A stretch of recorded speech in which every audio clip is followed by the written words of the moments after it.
నమస్తే కౌతుకం భద్రయాతు రక్షాకరణ చేసుకుంటాడు పరమాత్మ.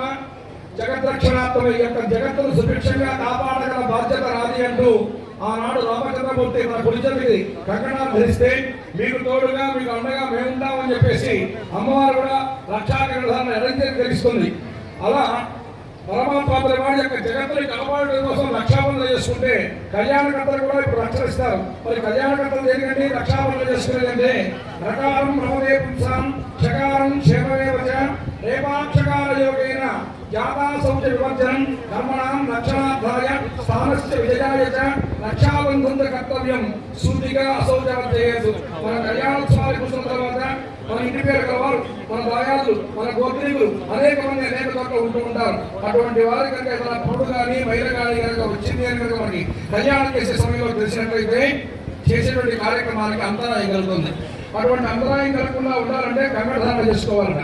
కంకణధారణ చేసుకున్న తర్వాత ఎటువంటి వార్త విన్నప్పటికీ మనం పట్టించుకోవాల్సిన అవసరం లేదు.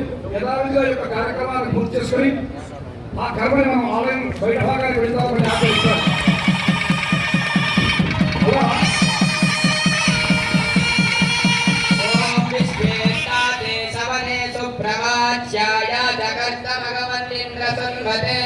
అలా అశౌచాన్ని తప్పించుకోవడం కోసం చేసేటువంటిదే ఈ యొక్క కంకణధారణ కార్యక్రమం.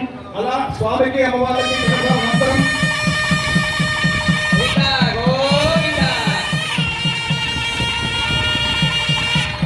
కళ్యాణ కప్పలు కూడా కంకణాలు అందజేస్తారు.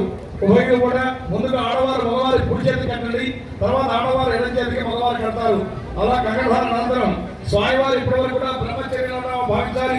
బ్రహ్మచర్యంలో ఉన్నటువంటి స్వామి యజ్ఞోపేతలు ఒకటే గుడితో ఉంటాడు.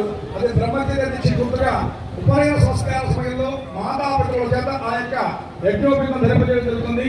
ఇప్పుడు ఒక ధర్మాన్ని నుండి మరొక ధర్మంలోకి వెళ్తున్నాడు. 4 ధర్మాలు ఉండేయండి. గృహస్థాశ్రమం, బ్రహ్మచర్యం, గృహస్థాశ్రమం, వానప్రస్థం, సన్యాసం అనేటువంటి 4 ధర్మాల్లో గొప్ప ధర్మమే గృహస్థాశ్రమం. ఎందుచేత అంటే భోగి కానివాడు యోగి కానివ్వండి అన్ని భోగభాగ్యాలు అనుభవించి చివరికి విరక్తి సన్యాసంలో తీసుకెళ్ళాలా తప్ప ఏదో కొంతమంది మహానుభావులు శంకరాచార్య లాంటి వారి మహానుభావులు తప్ప అందరికీ సాధ్యపడదు. కాబట్టి స్వామివారు బ్రహ్మచర్య తెచ్చి విడిచి గృహస్థాశ్ర ధర్మాన్ని పెడుతున్నారు. అందుకు చిత్రంగా మరొక యజ్ఞోపీఠాన్ని, సువర్ణ యజ్ఞోపీఠాన్ని, రజత యజ్ఞోపీఠాన్ని, అలానే ఆత్మాసు చక్కటి 100 ధారంతో తయారు చేసిన యజ్ఞోపీఠాన్ని స్వామివారికి సమర్పిస్తున్నారు. అందులో సేవించుకోండి. ఏడుకొండలవాడ వేంకటరమణ గోవిందా.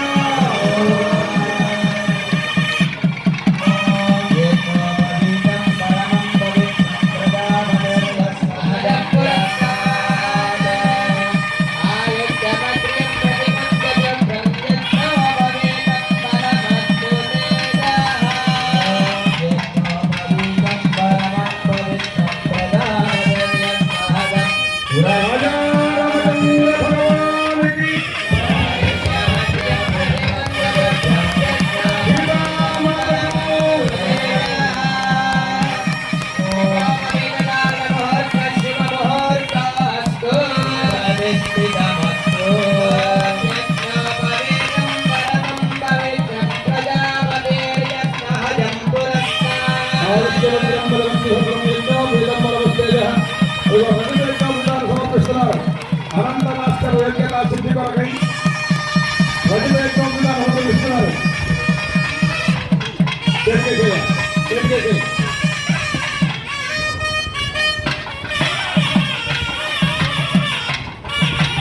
అదిగో సువర్ణ యజ్ఞోపీఠాన్ని స్వామివారు సమర్పిస్తున్నారు. సేవించుకోండి. ఏడుకొండలవాడ వేంకటరమణ.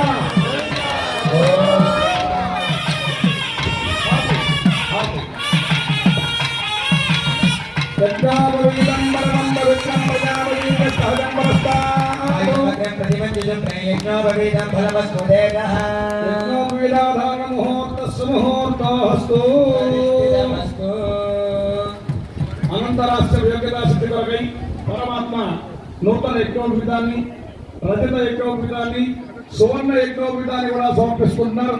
తదనంతరం మంగళ నీరాజన ఇస్తున్నారు. తదనంతరం స్వామి యొక్క ప్రవణ తెలుసుకుందాం. ఒక అమ్మాయిని ఒక అబ్బాయికి ఇచ్చి పెళ్లి చేస్తున్నారంటే వారి యొక్క గుణగణాలు తెలుసుకొని చేయాలి. వారి యొక్క గోత్రం ఏమిటి, కులం ఏమిటి, వారి తాతలు ఎవరు, వారి తండ్రులు ఎవరు, వారి వంశం ఏమిటి అనేది తెలుసుకొని చేయాలి. కానీ రామచంద్రమూర్తి వివాహం అలా జరగల. ఎవరైతే చేస్తారో వస్తారో వాళ్ళకే నా కుమార్తె వివాహం చేస్తానని చెప్పి జగన్ మహారాజు చెప్పడం, తద్వారా అనేక దేశాల రాజులు వచ్చి ఆ ప్రయత్నం చేసి విఫలమవడం, రామచంద్రమూర్తి వచ్చి చిటికెన వేలతో ఆ యొక్క ధనుర్భంగాన్ని విరిచివేయడం జరిగింది. కానీ వెంటనే సీతమ్మని తీసుకొని వెళ్ళాల. సాంప్రదాయ ప్రకారం ఆ మగపిల్లి వారు జనక మహారాజు గారి ఇంటికి వచ్చి తాంబూలాలు తీసుకుని ఆ తర్వాత కళ్యాణ మహోత్సవానికి సన్నద్ధమైనారంట.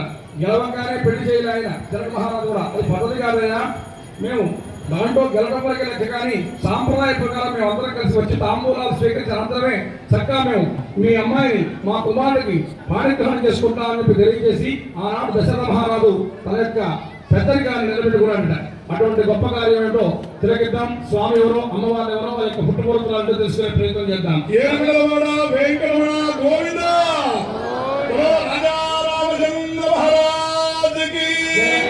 భగవద్